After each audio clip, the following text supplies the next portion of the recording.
Gas prices just spiked like crazy. It didn't happen slow, it spiked fast. 2 weeks ago, I was paying $2.75, $2.85 for a gallon. It's at $4.10 right now. And diesel is over $5. But what people don't realize is when the gas prices rise, it will affect everything else, especially your groceries. It might not be immediate, but within a few weeks, you will feel it at the grocery store. And obviously, a big part of this is what's going on in the Middle East right now. The Iran situation, the Strait of Hormuz. You can look into all that yourself, but the point is, it's already affecting prices here. And once gas goes up, trucking goes up, deliveries go up, and that's when you're gonna start to see it at the stores. And honestly, everywhere else as well. Drop a comment down below, let me know where you're watching from and what the gas prices are looking like in your area. Let's get into some of these clips. Here at this gas station, the owner tells me that the price for regular was $3.69 this morning.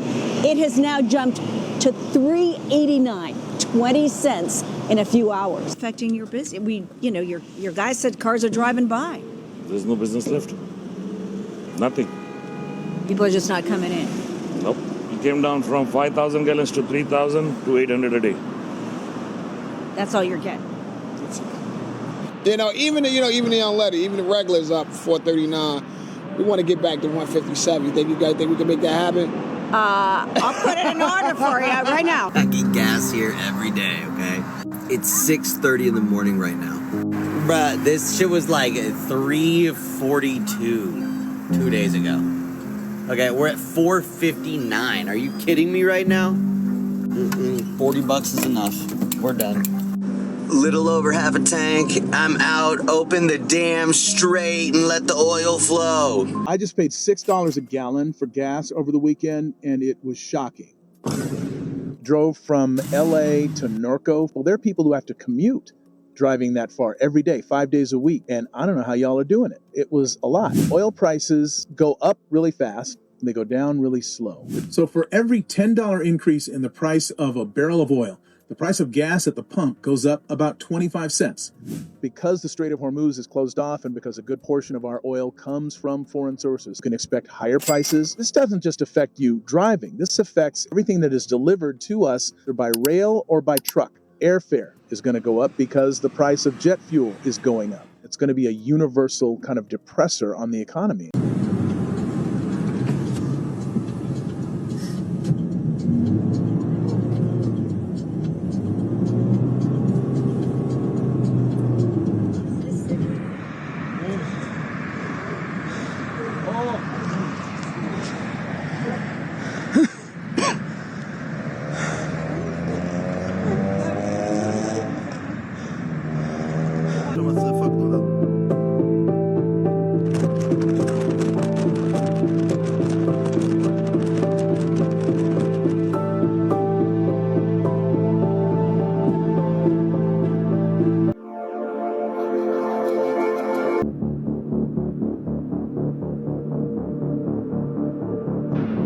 In the end, what was not supposed to happen has happened. The United States and Israel carried out coordinated airstrikes and targeted the world's largest gas field with heavy bombing. The impact of these attacks was immediately seen in the global market. Meanwhile, Iran has become extremely angry. Iran had immediately warned that it would attack gas fields and oil refineries where the United States has investments. As soon as the US and Israel carried out coordinated airstrikes on the world's largest gas field, South Pars, located in the Persian Gulf, Iran began retaliatory attacks targeting gas fields and oil refineries in the Gulf region. In Qatar, the Ras Laffan gas facility was targeted by drones. In Kuwait, the Mina Al Ahmadi refinery was also hit by drones. In the UAE, the Habshan gas facility and the Bab oil field were targeted with missiles and drones. In Saudi Arabia, the Samref refinery was also reportedly hit by Iranian drones and missiles. For the remaining details, you can pause the video and read. After these attacks, President Donald Trump said that he was not aware of these strikes and also told Israel not to target energy facilities. On the other hand, President Donald Trump also stated that if Iran does not stop its attacks on Qatar, then Iran's South Pars offshore gas field will be completely destroyed. Last night,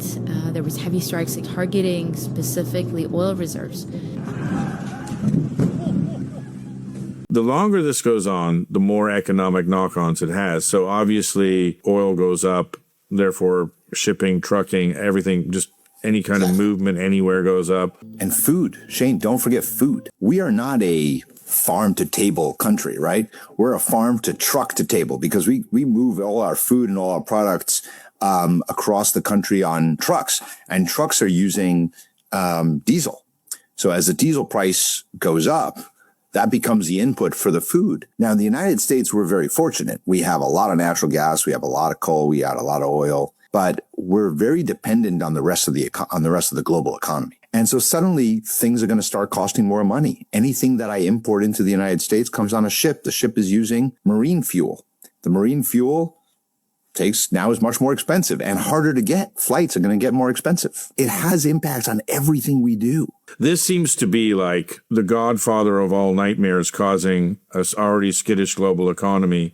That if it continues, we not only have inflation, shipping prices, aviation prices, food prices, but then you now have a crisis in confidence.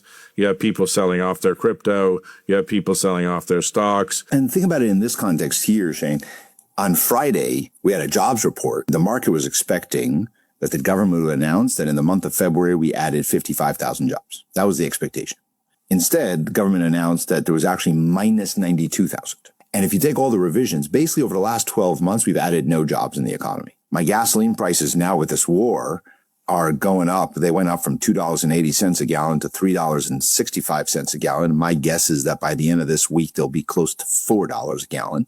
So now my food's a little bit more expensive. My gasoline to just go to work and pick up the kids is a little bit more expensive. And then you have people asking the question, Shane, all right, so I'm doing this because of this war, but wait, remind me again, why am I in this war? Your eyes are not deceiving you. A gas station in LA was spotted charging more than $8 a gallon for gasoline. Well, I'm not even filling up right now. I'm just barely, trying to get by with, putting 20 in, but that's not gonna last all week. Dog nabbit, this is crazy. I can't believe this is just absolutely... Wait, I don't even eat or drive. Guess you're on your own, Four Eyes. But for those of us that do eat and do drive, this is not good. And the worst part about this is the uncertainty. We don't know how much more these prices are going to go up, how long this is going to last. We just don't know. But one thing we do know is we have to get to work. We have to take our kids to school. And that's going to cost more now. Filling the fridge, that's going to cost more now. Without getting too political, mistakes have been made. I'll say that much. You know what's absolutely crazy though? Look at that. The United States is the world's largest producer of natural gas. I bet a lot of you didn't even know that. So if we're producing the most gas, why are our prices jumping so high? Can't we just use our gas until everything calms down? Of course we could, but then the billionaires wouldn't make a couple $100 extra billion. So that's a no-go. It's messed up, guys. I don't know. I hope this resolves soon, but I honestly don't see this ending anytime soon, so everybody brace for impact. Best thing we can do is the best we can do, right? Let me know your guys' thoughts and opinions on this down below. Thank you for watching. Like and subscribe to the channel. I try to cover everyday things like this that we're all going through on a weekly basis. If you're into that, subscribe. Catch you in the next one.